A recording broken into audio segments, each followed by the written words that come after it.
Hello friends, this is Dr. Ranjeet Singh once again with you. Today we will discuss characterization as a dramatic technique.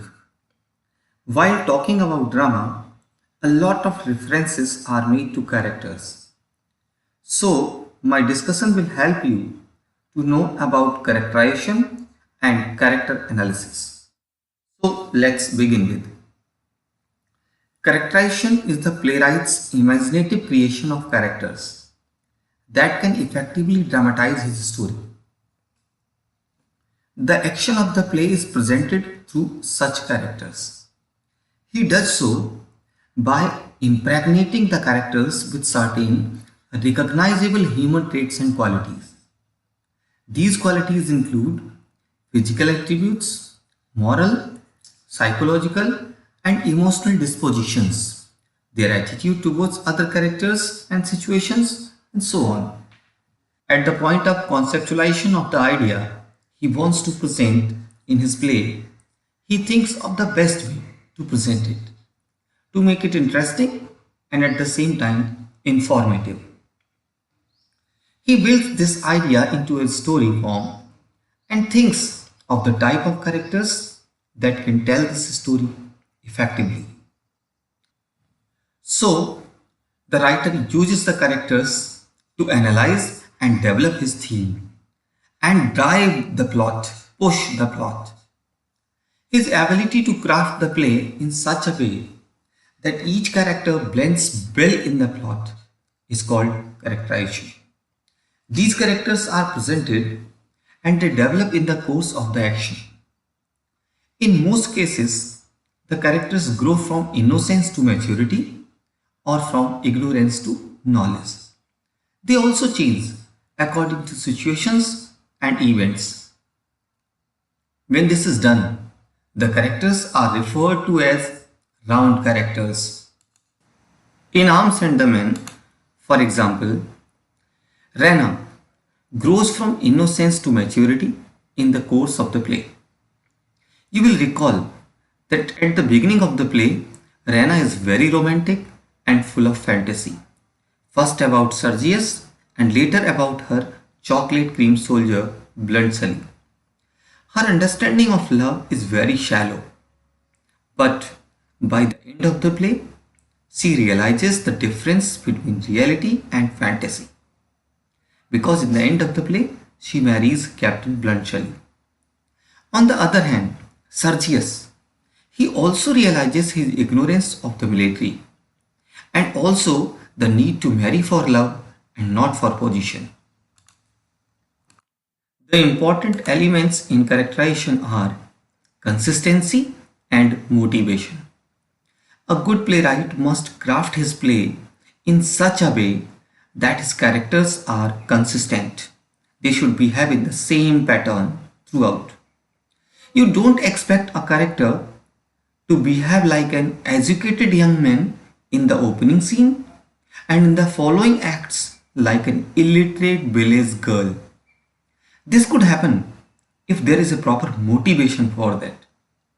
For example, if she is pretending to be what she is not in order to obtain some information, get something, or to escape from danger, then it's alright.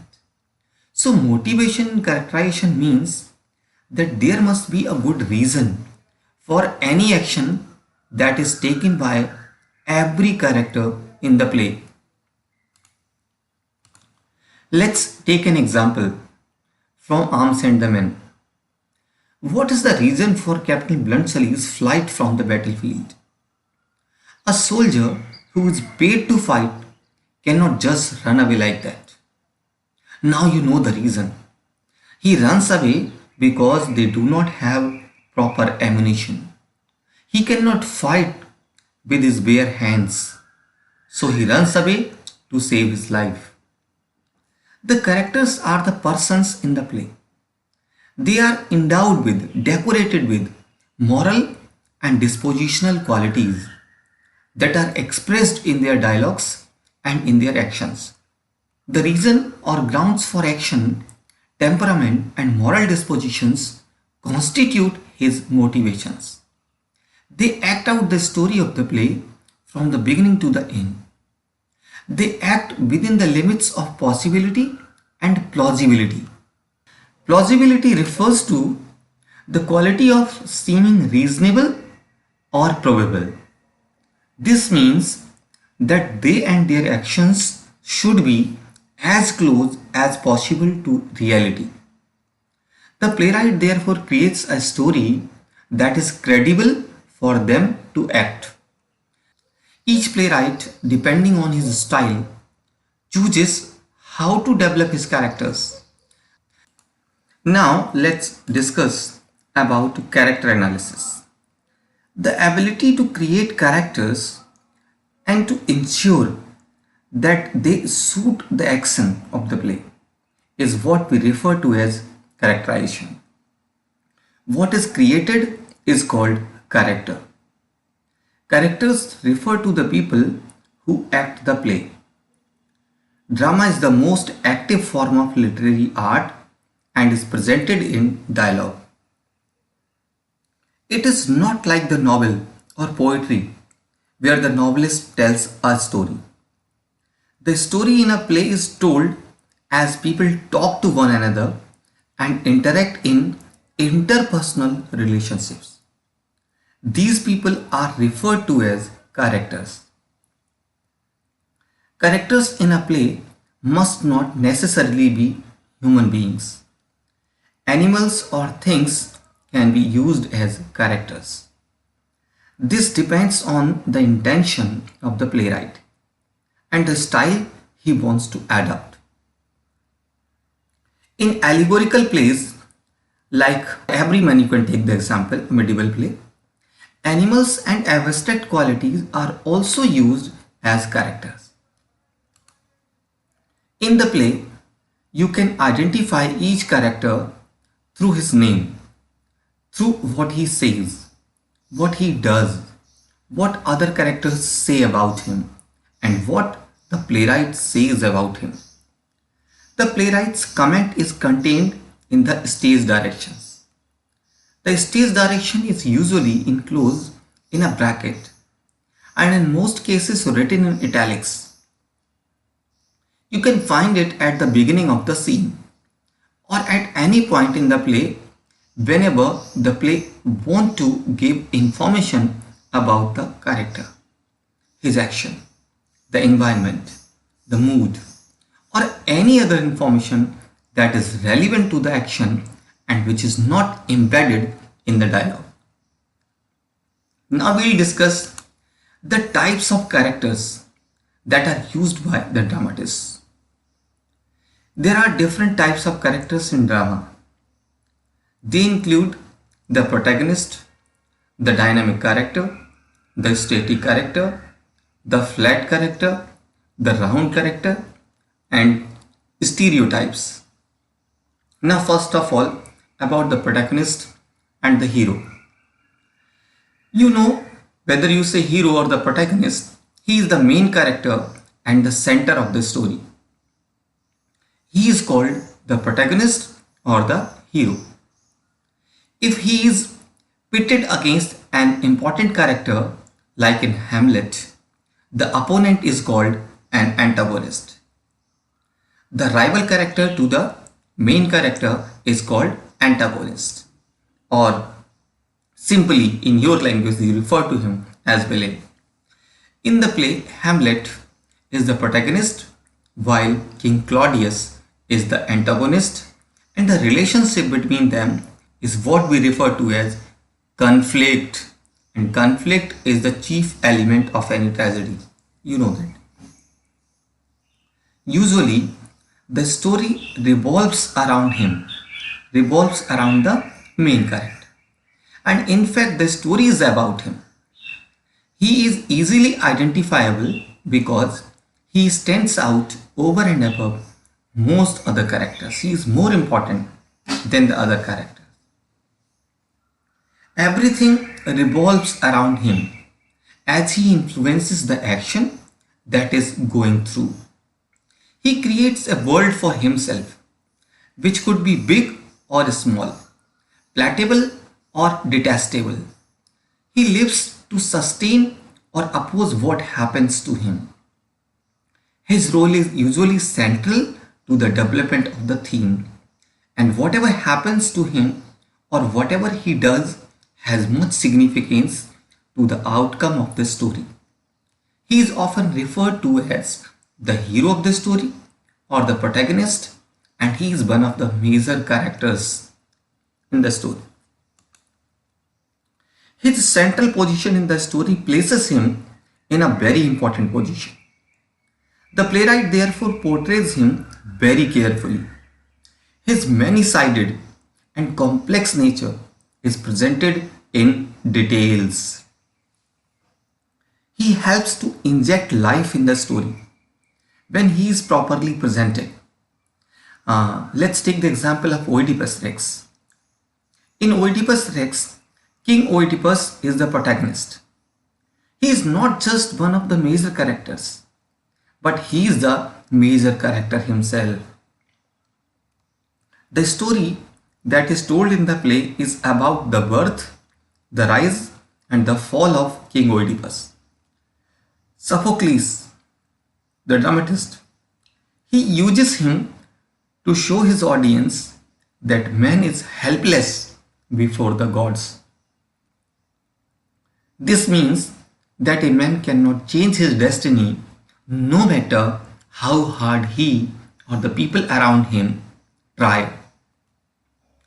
In the case of King Oedipus, his parents tried to change his destiny by ordering when he was born, and they discovered that he had been doomed to kill his father and marry his mother, that he be thrown into the forest where he was expected to die. But the servant spared his life, they did not kill him, and offered him to the shepherd.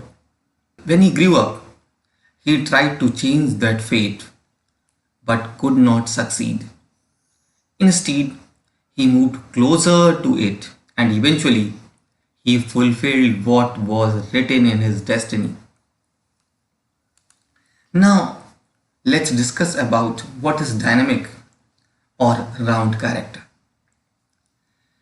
Actually, dynamic or round character refers to a character that changes according to the course of events in the story. He may or may not be the protagonist or the hero. In most cases, he grows from innocence to maturity or from ignorance to knowledge. So he is consistently alert to his environment with its attendant problem and reacts accordingly. Hence, a round or dynamic character in a novel or play or a story is a complex personality. Like real people, he has depth in feelings and passions.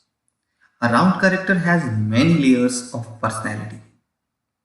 Writers define a round character fully, both physically and mentally.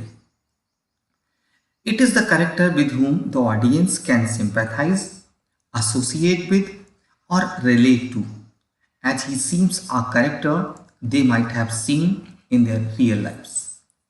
If we go for finding out certain characteristics of round character, they can be summed up like: round characters are major characters in a story who encounter contradictory situations and undergo transformation during this phase. Therefore, these characters do not remain the same throughout the narrative, making their traits difficult to identify from beginning until the end. These characters are more realistic, their personalities somewhat inconsistent. They are fully developed and show complex traits like real people in the society. Round characters are also known as main characters or major characters because they are suitable to surprise the readers in a very convincing manner. Major characters must be round characters to be credible and believable. Let's take an example from a very popular tragedy by William Shakespeare, Hamlet. In the tragedy Hamlet, there is a main character, Hamlet. He is a great example of round character. He is a complex, enigmatic, and mysterious character that is knowledgeable, philosophical, intelligent, and thoughtful by nature. Hamlet makes hasty decisions, yet he delays his revenge. His contemplative nature also becomes his tragic flaw, and his lack of timely action becomes the cause of his tragedy. Hamlet's personality is contradictory, while he also encounters many contradictory situations. Now, what is the function of round character in a play or fiction? In play writing and in fiction writing, authors develop round characters to make their stories more believable and effective. These characters bring surprise to the reader's expectations by undergoing a significant metamorphosis at the end of a narrative, as compared to what they were in the initial phases. Hence, due to this development, the audience can relate their own lives to these transformed characters. By the end, after developing new traits, a round character also demonstrates new facets of human behavior. Now, let's move to the static, flat, or stock characters. A flat character is a type of character in fiction or drama that does not change too much from the start of the narrative to its end. Flat characters are often said not to have any emotional depth. E.M. Foster has discussed some features of flat characters in his book Aspects of the Novel.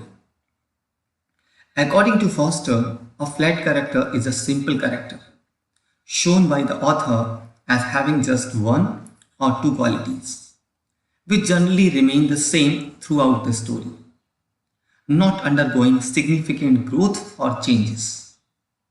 The audience does not know much about these characters because the writer does not provide detailed information about them. So, the role of flat characters is to support the main character.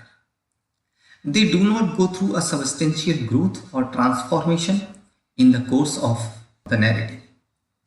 They have recognizable characteristics that make them appear stereotypical.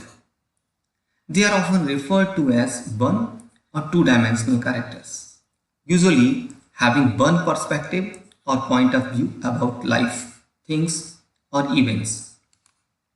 If we take an example of flat characters, then there is a very popular character in the tragedy Hamlet by William Shakespeare, Gertrude, the mother of Hamlet. Outwardly, Queen Gertrude seems to be a caring mother of Hamlet, but inwardly, she is a weak-willed lady who walks blindly through her life. She is not aware that Claudius has trapped her by murdering her husband, or that he has seized her husband's throne. Gertrude has no idea why Hamlet is upset about her marriage. She behaves like a tool of fate in the whole tragedy. Even when she stops Hamlet from going back to Wittenberg for studies. So Gertrude is a weak character, whom Claudius and Polonius have used for their own interests. She arranges a meeting with Hamlet so that Claudius could spy on him, and also lets Polonius remain behind the curtains to hear the conversation between them. Thus, throughout the narrative, she proves her flat character and does not transform. She remains passive, never acts on her own until she becomes a victim herself. So, the role of a flat character is to help the main character in pursuing his ambitions and goals. Flat characters often play a supporting role in the story, play, or novel. They bring harmony, peace, and comedy to the story. Writers use these characters to create a specific atmosphere in the complex narrative structure. Now, the question comes how the students can discover a character and his type in the narrative. So you can identify a character in a play through what he does, what he says, what other people say about him, and what the playwright says about him, as contained in the stage directions. In describing a character, you are expected to give in details his physical attributes and his moral, psychological, and social disposition. A character's action helps to define his personality and his behavior in any given circumstance or situation. It also provides clues to the kind of person he is. Whatever a character says also helps to reveal his inner disposition. However, before you can draw a valid conclusion about a character's personality from his words, you must consider, in addition to the words themselves, the character's mood, the situation, circumstances, his relationship to the person about or to whom he is speaking, and the consistency between his words and the action. Hence, you have understood that characterization is a very important aspect of dramatic technique. It is through it that the dramatist presents his story. A good story can only be really good and interesting if appropriate characters are created to tell the story through their actions. The playwright tries to create characters that are as close as possible to reality. He ensures that the characters are consistent and are properly motivated. So you have seen that the playwright conceptualizes a play in his imagination. He thinks of the type of characters that will help him to realize his objective of creating a good play. You have also learned that in character analysis, you are expected to write everything you know about the character you are discussing. So, hope you must have got information about the kind of characters that the dramatists, the novelists, they use in their works. So, thank you.